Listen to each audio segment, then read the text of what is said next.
got ourselves another good episode.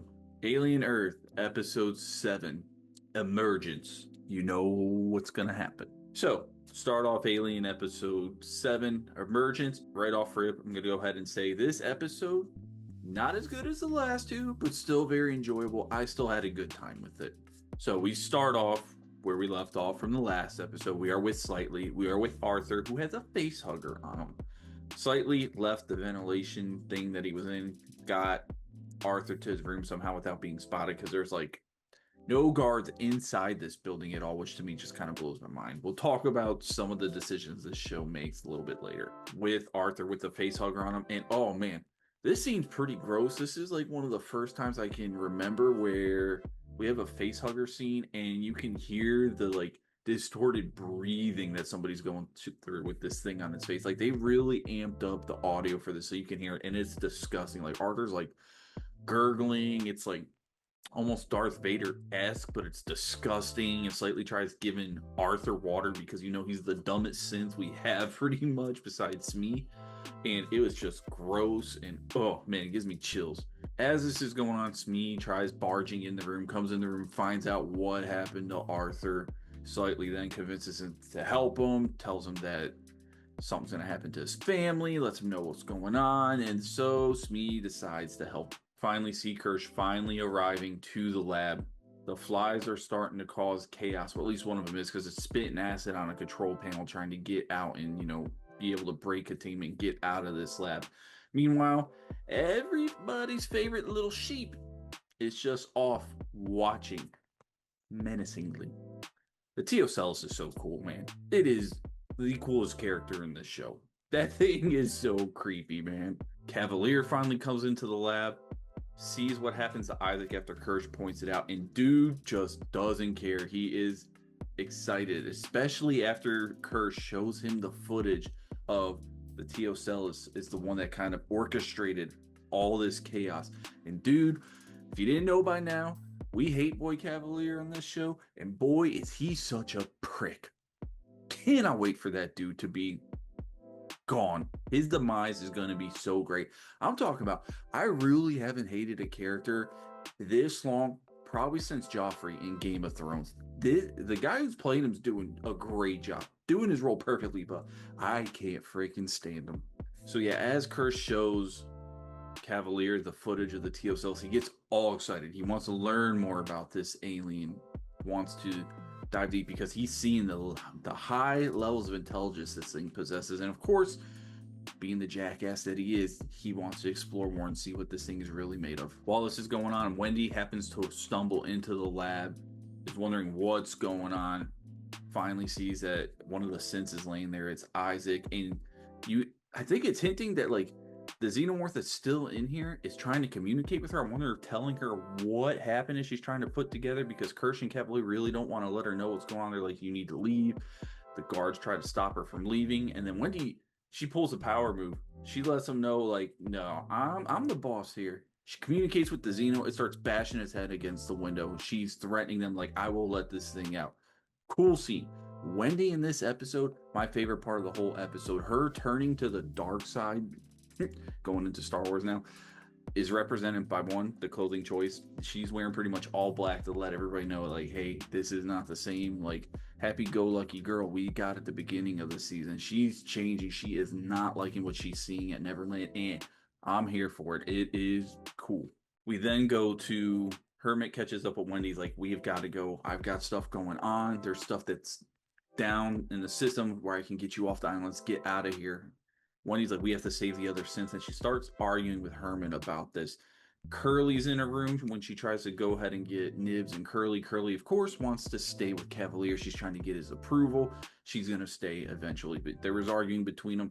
Nibs goes along with them, but before they leave, Wendy does some cool stuff. She unlocks the Xeno cage, and we start seeing the Xeno just lay waste to the guards that were in the lab, and just anybody that's around the lab. This thing starts going berserk.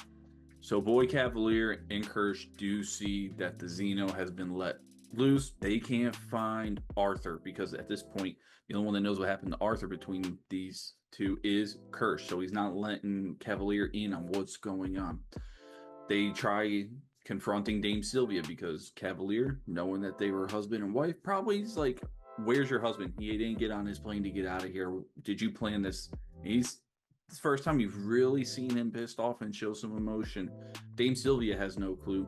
Kirsch is going along with the ride, questioning her, but we all know Kirsch knows. So setting up, I can't wait to see what Sylvia's reaction, Dame Sylvia, is going to be when she finds out what happens to Arthur. We then pan to Slightly and Smee carrying Arthur throughout the facility. Again, this facility is like on lockdown, and all of a sudden there's like no guards around to see them walking around. This little like plot hole they got, this stuff hasn't bothered me throughout the season. I've kind of overlooked some of it, but there are levels to stupidity in this episode where it's starting to get under my skin just a little bit. We'll talk about that here in a little bit. But as the boys are trying to escape, Kirsch walks up on them. He sees Arthur. He tells the boys that's not the quickest way to get to the beach. Opens up an elevator, tells them what floor to go on, doesn't stop them. Both Slightly and Smee are confused, like, why is he helping us? We know that Kirsch is in on this plan and is trying to see what unfolds. When Hermit goes to get Nibs and Curly, and they just end up, it's him, Wendy, and Curly, the whole premise of them was to hurry up and get to this boat so they can leave.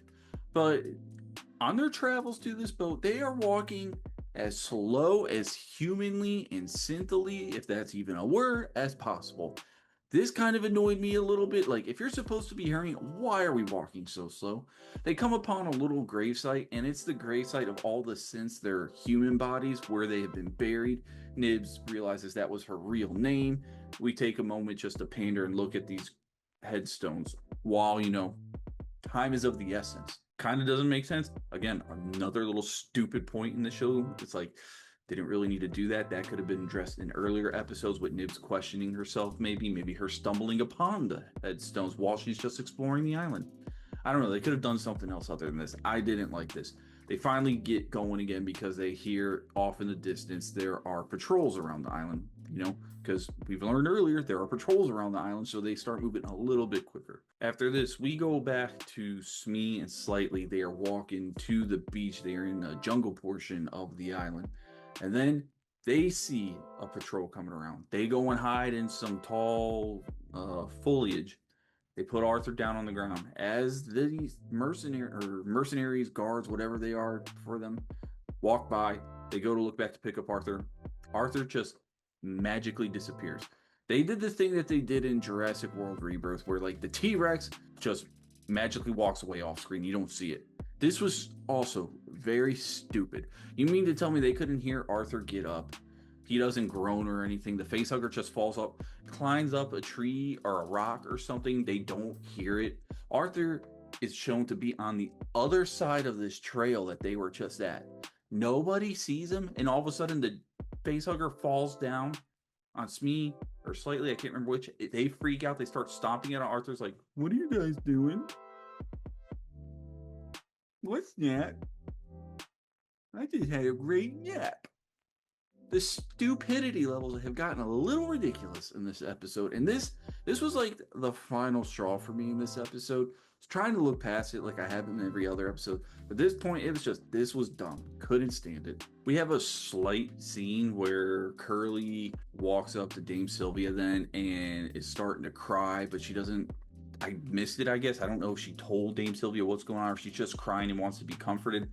Waste of maybe 2-3 minutes. Don't know why this was in here because nothing else got explained with Curly or anything.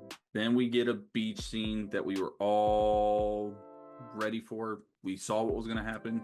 As they're talking to Arthur, they're close to where they need to go. Arthur's like, boys, I know you're lying to me. He starts to have, his memories are coming back to him about the facehugger wrapping around him. He's like, we need to go back. I will help you guys because I care for you. And I know young kids need to learn how to lie. And you guys are bad at it.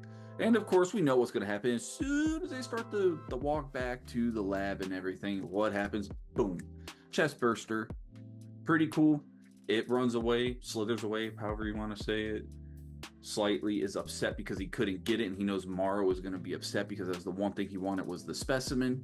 So what do? They continue to carry the hollow corpse of Arthur, and they eventually go and meet up with Morrow and the Yutani mercenaries. As we all figured, Morrow is not happy. Slightly is panicking that he's going to do harm to his parents like he promised. He starts crying. It gets real annoying. Slightly is actually very annoying in this episode, if you ask me. But you understand why, so I'll give it a pass for that. But Marl's like, you're acting like a child. You know what adults do? They take accountability when they mess up and they fix the situation. So instead of them letting them have a choice what they're going to do, he forcibly takes Slightly and Smee with him. They're going to go get his specimen back. Then we come into one of maybe my favorite scenes in the whole series. Boy Cavalier has the Teocellus in a room to himself and his butler guy, whatever it is. I cannot remember his name for the life of me. But he's there. He's questioning the Teocellus because he's like, I know you can understand. He starts talking different languages. And then he tells and writes on his hand, everybody in the universe knows what the number order for the symbol of pi is. Starts with 3.14, which is what everybody knows. You may know some more if you were into math or you like memorizing things. And what happens is hilarious, but also just terrifying at the same time. He starts asking the Teocellus, what are the next numbers in order? So the Teocellus starts stomping its hoof for the number of times for that coinciding number. But when they get to a number that's supposed to be 2, instead of stopping its hoof, the freaking thing drops a turd on the floor. And I'm sorry. I'm a simple man. Poop is funny. Yeah, this thing drops a dump in the middle of the floor representing number 2. Hilarious little scene. Boy Cavalier starts figuratively crapping his pants with enjoyment. Sorry about all the Dookie references right now. This is the first thing coming to mind. He's like, only this thing could talk. He's like, let's get it into a human host. And you're like, oh man, we know because it can't really talk because it did it in the flashback episode. It doesn't really know how to use and utilize human vocal cords. But you're just wondering, and then before this scene ends, Cavalier's like, I got the perfect idea of who it can go into. I'm wondering if he's thinking Kirsch. I'm also wondering if this dude, because he's so psychotic and wanting to learn, is he going to let this thing invade his body and take over him? I kind of hope not, because I really need to see the Ocellus either obliterate this guy because it's been trying to get out of here and now it's realizing he's the leader of everything, or I just need to see Wendy unleash the Xeno on him. I need Cavalier's demise to be glorious. I don't want him getting buffed up because the Teocellus has his body. I don't want that. I really don't. We then go back to Wendy, Hermit, and Nibs. As they're trying to get to their boat, they come across the Yutani mercenaries. Think they might be pinned down. Nope. Wendy has the Xeno from the lab, is following them. She communicates with it. It goes and obliterates this mercenary team. Such a cool scene. Hermit's freaking out. The Xeno comes up to her after it's done, looking like it wants to go after Hermit. She steps in between it, lets it know no. Gets to pat its head and wipe some of the blood off of its face area. Cool scene. She then has the thing go and run away. Hermit's like, what did you tell that thing? She's like, I told it to hide and follow, I think. And you could just tell Hermit is just freaking out, doesn't know what to do because he just doesn't agree with Wendy. But Wendy is on her own dark descent path right now, and so good. Again, can't reiterate enough how much I like Wendy's development in this episode. So as Morrow, Smee, Slightly, and Morrow's team get back into Neverland, Kirsch has an ambush. Not really an ambush. He has something set up to where Morrow and his team are surrounded by guards that Kirsch has. Kirsch is seen. You didn't see it. It's off camera. You kind of see the Xeno that burst out of Arthur's chest is slithering around and a net gets it. You kind of thought it was maybe Morrow and his team finally found it. No, it turns out it was Kirsch. He has it in containment. And he starts basically bargaining for the 2 boys to come back for the Xeno. And then we have a thing where Morrow's like, this isn't over. So setting up the final battle possibly between these 2. Maybe they extended it into another season, maybe. I'm not sure. But whatever they plan on doing, I'm sure it's going to be awesome because Kirsch and Morrow are some of the best characters in this season, in this show overall. Then we finally get to a boat. Nibs, Hermit, Wendy get to their boat. So Hermit's about to open the door and start the engine up. The team that he was patrolling with as he was questioning a few episodes ago we're waiting for him because, he basically gave away the whole plan because the female knew the whole time. And while this is going on, Wendy's about to call the Xeno to attack. Hermit begs, please don't. You can see the Xeno from the distance, from its point of view, is looking, waiting for a signal. And then what happens is Nibs finally has enough. Nibs does one of the coolest things we've seen one of the synths do. She goes and does her own Mortal Kombat fatality to one of the guards, rips the bottom portion of his jaw off. Chaos starts to ensue. We get Hermit pushing back, fighting, trying to protect his sister.